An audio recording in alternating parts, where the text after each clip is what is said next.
In America, it's the national game. Today, in vast stadiums from coast to coast, from New York to Los Angeles, crowds 60,000 strong cheer men who are among the highest paid professional athletes in the world. Baseball, of course.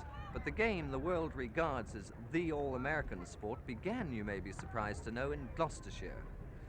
And while across the Atlantic it flourishes, here in the country of its origin it struggles to avoid extinction. Indeed, baseball today survives at only 3 centres in Britain: at Newport, at Liverpool, and here at Cardiff.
Mr. Bainan, why does baseball only survive in these 2 pockets of South Wales and Merseyside?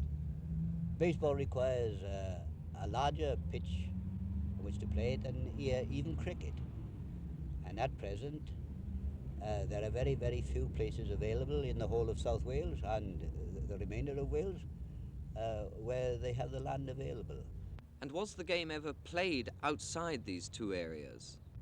Oh yes, at one time there was a huge league around the Glasgow area. The whole of Gloucester played it, Liverpool, South Wales, and Hampshire, around the Malvern area, and even as far as Bristol. Now, unfortunately, the game seems to be losing its appeal. What do you think is the reason for this decline? Well, the decline really started with the Second World War. Up till the Second World War, we were riding on top. Every first-class team had its own ground, and everybody seemed interested in it. But we never recovered from the blow we had during the Second World War, when a couple of the big grounds in Monmouthshire were taken over for factory purposes, and famous clubs like Pill, Harriers and Clyde, they went out of existence.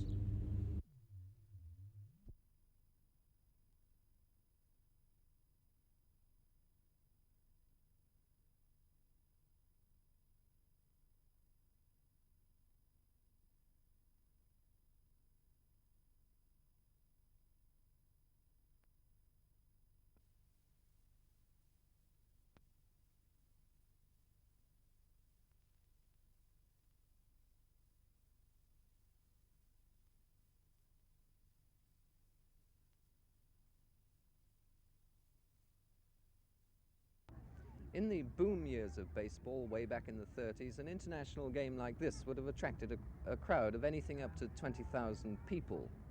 No empty spaces on the terraces then.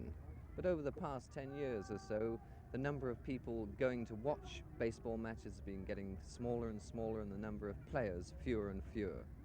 But in the heyday of baseball, what was the magnetic appeal of the game?